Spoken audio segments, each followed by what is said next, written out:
You reckon? Oh! What? Did that land super near it? It's just there, brother. What happened, Tony? What did you do? I came around, I saw a tree. Yeah, this tree right here above us, mate. Yeah. All right, so review's underway, but we'll find out in the interim. Let's find out how Tony's wing goes. G'day, Stu from UAVfutures here, and today, well, what we're checking out is these bad boys right here, the brand new, fresh to death, straight off the bat, the Fatshark Scouts, and these are a box goggle, and I'm going to say, in the past, I have not liked box goggles at all. There's only ever been one that's passed, and that was the FXT Vipers. You can go watch that up here, but this bad boy, the Scout, is doing some things differently, and I like what it's got in here. The screen is absolutely delicious, and what we're going to do, we're going to put it on the bench, break it down, find out how this goggle goes, look at some of its features, talk about the screen a lot, and some of the pros and cons of box goggles, and then also talk about like the price and is it worth saving up to getting a more expensive pair, who's this kind of suited for, and then what we'll do, we'll take it out to the field, fly it around and give you some impressions so you can make up your own mind. Is this a good choice? Is this something you want to buy? Getting your FPV goggles right is absolutely essential. It's what you connect to the drone with. It's one of the most important decisions you're going to make in this hobby, so we're going to put it through its paces and hopefully that can give you an informed decision. Is this something that you want to pick up? Now, first things first, I've got mine turned on here. I don't have the antenna plugged in. That's why it's giving me that little orange light. Let's put it on the scales, tear these off, and this is going to be a bit of a balancing act because it's hopefully you can see that it's coming in at about 300, well, it was about 347 grams. This is about 10 grams, so you're looking at about 360 grams for the whole thing up. Going through some of its features, we'll go around the outside, then we are going to talk about the screens a little bit more in detail. You've got your on-off switch here, which is pretty nice. You've got, it comes with two antennas, and you might be saying, I can only see one antenna there, Stuart, or what's going on? You've got a little omnidirectional antenna right there with an awesome little plastic piece at the bottom, which makes it screwing in a breeze. We've also got a patch antenna built in, so this thing is rocking some diversity. You know, you can cycle through your bands, channels, all that sort of stuff. Start your DVR. You've got all your controls over here. We've got an AV in, your headphone out. It charges by USB, which I think is absolutely fantastic, and it's also an 18650, which is kept in just here, so I love the fact they're using that battery style, and also you can charge it by USB-C, so you don't need to go and buy another charger, which can put a lot of people off. And then over this side, you've got your SD cards for recording some of that DVR, and then just a little AUX port right there. Now, if I flip it up, you can see we've got this big adjustable head strap on there. It fits on all sorts of heads, even big goofy ones like mine. There's no sliders, no fan, which I think is a bit of a shame. So if this focus isn't right, that's going to be a big problem for you. Talking about the screens themselves, I think it's 1136 by 600. I'll put it on the screen anyway, the resolution. It is absolutely a delicious, big, bright, beautiful screen, about 50 degrees field of view, and I'm going to say for me, it actually fits when it's on my face very, very nicely. It's very comfortable and everything happens to be in focus, which is kind of crazy for a box goggle. Normally I get a lot of eye strain, and this is probably the second time ever that this has kind of passed that eye strain test. So for me, the FXTs and this actually have done something right where I don't feel like I'm going cross-eyed or getting a headache, for me anyway. But there is no slider, so that might be different for some people out there. What I should do, I'm going to plug a drone in right here because otherwise and I've already got it on the right channel. But as you can see, there's this little line down the middle. Now, that's only coming up when I'm looking at it from a distance. When that's on your face and they're both in front of your eyes, it just merges all into one picture. So don't worry, that's not going to be distracting whatsoever. The screen in here, very big, very beautiful, very immersive, and I'm going to say a nice high resolution screen does make a difference for some types of flying. Now to jump into that a little bit deeper before we go out to the field, fly it around, I want to say having the biggest, brightest, most beautiful screen with a huge field of view and a huge resolution isn't always the right choice. So often at times, yes, it's immersive, it looks amazing. If you're flying wings or something, this is definitely something you should consider. But if you're just hardcore into racing, I find from my personal experience that a smaller screen sometimes is a little bit better. Around the 32, 35 degree field of view makes it a little bit easier to hone in on what you don't have to move your eyes all around the screen when you're looking at what you're trying to fly through. So there's definitely pros and cons to box goggles versus those dual screen kind of binocular style goggles. But what we should do, that's enough rambling on the bench. What we should do, let's jump out of the field, fly it around and find out, is this going to be a good goggle for you? Is it something you should consider? Or are you better off saving up with a little bit more money, getting a different style of goggle, depending on what your needs are, what your budget is, and what type of flying you want to do. So let's do it. Go have some fun with some of the other boys out in the field, see what they think as well in 3, 2, 1. Radio out here in the field. Let's do it with Fatshark's new Scout goggles. We're going to fly around, check it out, show you guys some DVR. We've got long range Tony, crash test Cal. I think Tony's actually collecting his wing because he thought, oh, I can fly through this gate. So there he is, picking that up. But we're going to fly this around, give you my impressions, see what the other boys think, find out how well these goggles go, how well these goggles go. They're not made for everybody because look, they're kind of in that mid price point around the 180 mark, so they're not as expensive as like dual diversity screen goggles, but also not as cheap as some of the other ones out there. So let's find out how these goggles go and are they a good buy for you or just good buy. All right, let's do it.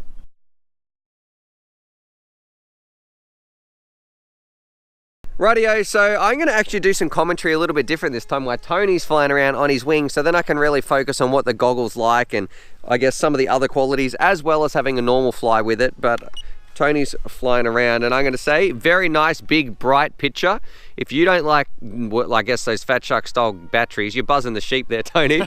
Yeah, you're going to like it. If you don't like those, yeah, I think it's going to be a good choice. It's not terribly heavy, which is a big plus. A lot of those box goggles, first and foremost, are uncomfortable.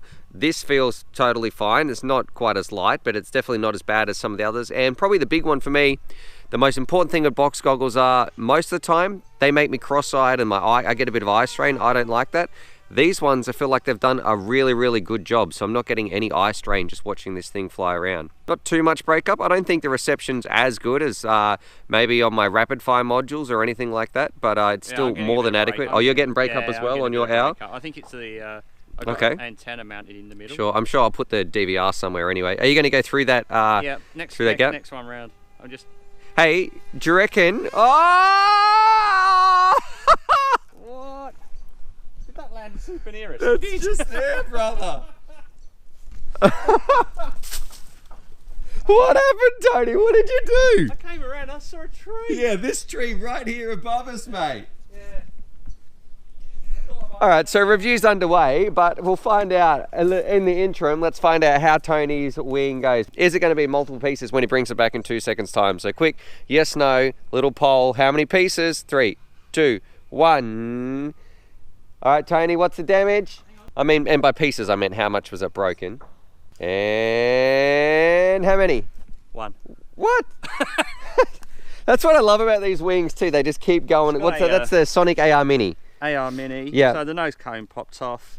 It's got a little crack. Look at this for some high-tech hardware. You've got a bolt in there for a bit of weight. Yeah, a bit of nose weight. It's got a little crack. Anyway, we're not getting into deep in this review because we're reviewing these little goggles. But you know what? Can we swap goggles? Yep. Can you fly around with these? They're on the right channel and give them a go? Yep. Give them a go. All right. Yeah, you try those. Yep. I'm just going to put these on the seat. Hang on. I'll just unplug these. Tony? All right. Oh, I don't know if I keep pressing something. Hang on. You're pressing the buttons like a novice. Yep. That's a good screen. Yeah? Yeah, look, first time with box goggles. There's it's a big old screen and I've got no issues seeing stuff through that. Nice bright colours. Are you getting any eye strain? Because that happens so much with other box goggles. No, but I've got massive amount of light leakage. Like I can actually see my whole wing. Yeah, this is good. It's good screen. It's a good size. But I'm not getting light strain. Ooh, very nice. All right, let's see what it's like in the air. Okay. They don't sit above your eyes so good, do they? Well, when you put them above your head? Yeah. No. Are they comfortable? Did you find them comfortable? I'll ask you after this. A lot of light leakage. I'll ask you after you smash it into the ground. Alright. That's away. 0 mods. You just put the nose back on after that stack and now we're good to go. Quads break more than that, mate. Yeah, that's not a bad screen. I do feel like I'm going a bit cross-eyed though. Oh, you do? Okay. That's probably that. And I got breakup. I'm getting breakup. Terrible breakup? Do you have an antenna on that quad? On that plane? It's inside. Yeah. Okay.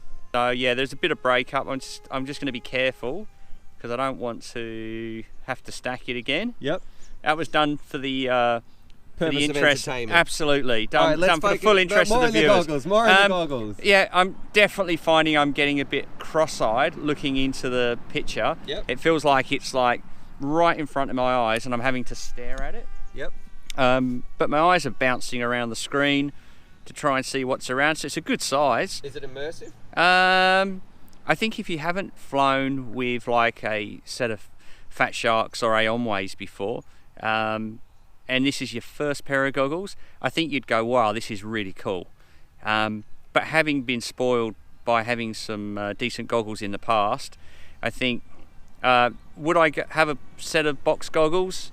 No, probably not. I've been flying for a few years, and What about the price at like 180? oh look, It's a tricky price point. I don't know. At $180, if you said to me they were 100, 120, I'd say it's great to just get an idea of what it's like flying FPV. But if you're going to have them for a year and a half, I'd go the extra $100 and buy a pair of, there's some new goggles coming out now around the $300 mark. Yep. Tude V5s, a new pair of Onways, I understand. And I think, I don't know, for $300, those would probably be better value in the long run. But look, if you want to have a pair of spectator goggles, something you can take along to the field, and Joe Bloggs turns up and goes, oh, what's all this about? You can throw a set of these on it. It gives them a really good idea of what it's like. But I don't know that I'd want to fly for a whole day in a pair of these. I think I'd go home staring at my nose. Okay. And there's massive amount of light leakage through the bottom. Yep. I can see my transmitter, and yeah, that's distracting. Cool. All right, no worries. Oh, it's also some other features, because I just pretty much threw this on your face. 18 650s, charged by USB-C, does DVR, and an AV in and a headphone. Yeah, that's look, good features. The reception's not great. Out the front of me, where I was flying before, I felt that the reception started to get a bit patchy. So when I'm going up to the end of the field here, I'm starting to get break-up already. Okay. And yeah, that's a bit concerning. So you wouldn't be going long range with these? No, okay. I wouldn't be taking these long range. I'd be worried that I'd lose video. Cool. All right. Yeah. All right. Nice. Thanks, Tony. Are you going to bring this in for a line of sight landing? Oh! You didn't mean to do that, mate. I did not mean to do that. Are you coming in for a soft landing? Right in front of us. See if you can do it. Come on, go out there. Oh, you're just showing off now, mate. I want to see your best landing. And then Cal's turned up with lunch. Woo! All right. Best landing? Best landing, line of sight. Yeah, okay. Can you take these goggles off my head? Yeah, okay. Thanks. How's that? Great. All right, here's Calvin. Whoop, whoop. I've lost your wing. No, it's here. Coming straight at us. I'm just gliding in. Right. It's gliding. You're going to go between the flags? Yeah, if I can. Mate, you can't even not hit the house. I'm standing behind you. Oh! Okay, I'll give it to you. 8.5. That was a 9 any day. And Calvin's turned up with lunch. Thanks, Stu. It was good. That wasn't a bad one. It was good. Better than the last one. Hey, big fella. Did you bring us lunch, Dad? Hey, you got lunch? Oh, what a legend. Thanks, mate. All right, we'll see you later. Hang on, I'll put this down. Eddie, what's our tips for today for the viewers? For Red Roost, this is a breakfast of champions. Coke? Eat, drink, and be merry. Yes. Let's do it. Rightio, CTC, we've got your favourite. We got some box goggles. So these are the Scouts. They're like a little Fatshark mid-range price goggles. So I think I'm going to put it on the screen. 180 possibly. I know it's on my phone. I'll have to double check. But yeah, let's do it. What's your first impressions on box goggles in general? Well, I'm not a hater of box goggles. I don't mind them. I started with box goggles and they served me well to get me into the hobby, and I've just been waiting for someone to make a really good set for quite a while.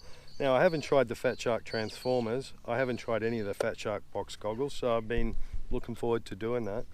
These look like they're pretty decent quality. The build quality is quite good. So, but I'm not seeing any sliders, which concerns me for my old eyes. Okay. So these might be a product for young people, but they let's do have a run look. on 18 650s. That's probably one I point. see that. I see that. I like that. Yeah. That's definitely a plus. All right. Oh, you got to hold the on button. All right. Let's give it to the 8. Face. Well, I'm not having really a problem with focus, which surprises me. So I've got a fairly good focus, which is unusual for a box goggle without adjustment. It looks like a nice, clean, crisp picture. I'm sure you could even get it better with a little bit of adjustment. So no complaints there. So any eye strain? Because that's probably something that I think we suffer with the most when it comes to box goggles. Yeah, I'm not really experiencing eye strain with this, which is very good. So let's have a look. Okay, now I'm up and going. I can feel like I probably do have a little bit of eye strain, but not much. It's an incredibly wide field of view, it seems like, which I'm not sure would be ideal for racing. It almost seems like you've got too much data coming in. But for freestyle, I think this would be a great goggle.